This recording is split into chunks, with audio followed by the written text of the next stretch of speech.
Hi guys, welcome back to my XPS guide. Now I'm going to talk about the Abilities Awakening Batch 13. I will review Istola and Vraevia on individual review later. They deserve that because their old review are really outdated. For Ida, her data are still not available on the wiki, so I will take my time and wait for it. If she turns out to be good, I will review her individually later. Okay, let's begin with Mr. Doesn't Give F about defense, Setzer. Many players love him, and that's because he is simply too good. Finally, he gets his awakening. How good are they? Let's start with the first ability, Quick Gamble. So this one is his passive. The upgrade here may seem not important. The biggest effect is MP boost. He gets MP plus 40%. Why you need MP?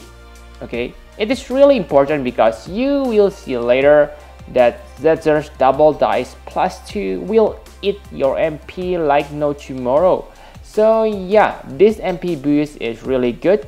You need to equip throwing weapon to get 40% MP boost though. But that's not a problem because his Trustmaster, which is probably the best, the best weapon for him is a throwing weapon. The evasion is also very good. He has 30% evasion, so yeah, he doesn't need high attack power because his double dice is not affected by attack stats. So you are free to equip your Setzer with evasion without attack boost. Okay, with 100% evasion and illusionist Nicole, he can become an insane AoE physical tanker because usually a tanker doesn't have good damage output, but with his double dice he can deal damage and tank physical damage at the same time. If you don't have illusionist Nicole, you can still equip him with Golem to make him into a provoker for single target attack. Very good awakening. The upgrade cost is also really affordable. The second ability is Red Card. It gets nice damage boost 4.5 times, so it is on par with 5-star Chainer skill. The problem is the upgrade cost. It is 500,000 gil per upgrade, so you need 1 million to max it. Not mentioning it uses your precious giant and pure power crest.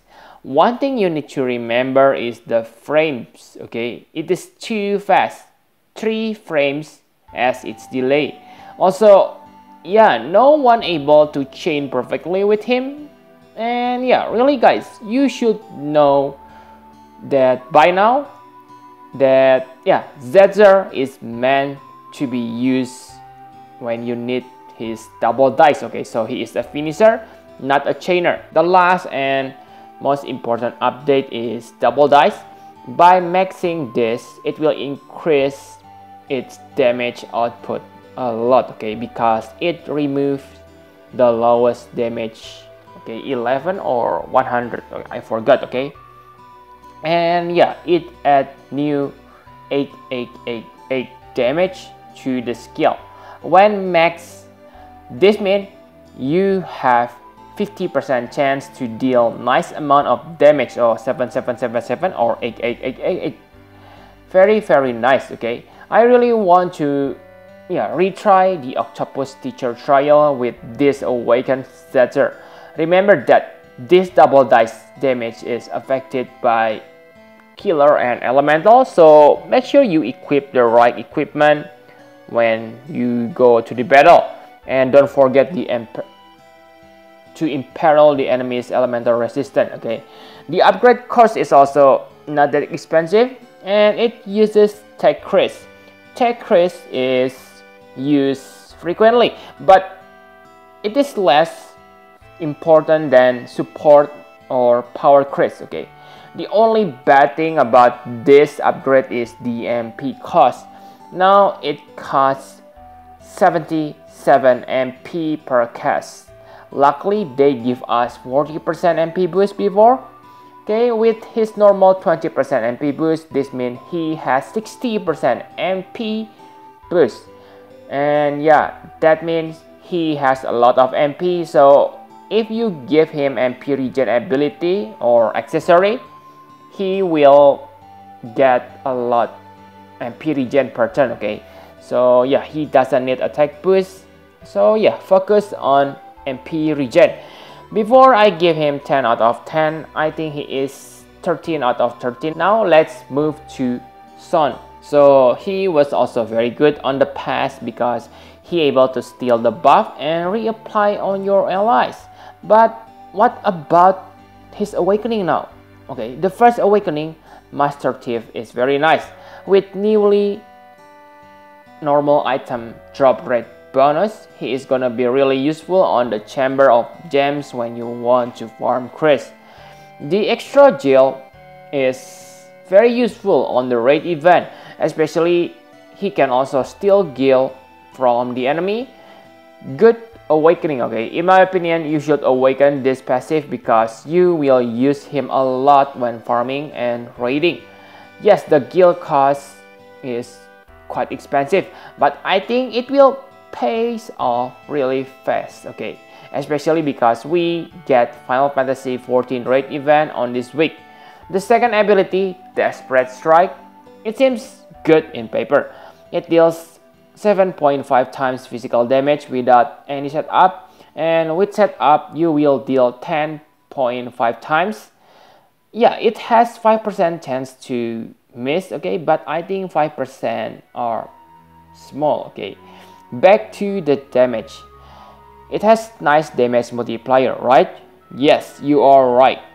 However, let me remind you that Son himself only has 10% attack boost, which means he is not a great attacker by default. It is possible to make him has nice attack stats by using well set up. Also, he can equip throwing weapon, so fixed dice may be able to help him dealing nice amount of damage. So if you think you can do that, then go ahead and max this skill. Okay, but if you cannot, then I think you should simply leave this alone and upgrade the next skill, Twist of Fate. So this one is really game changing skill when he was first released.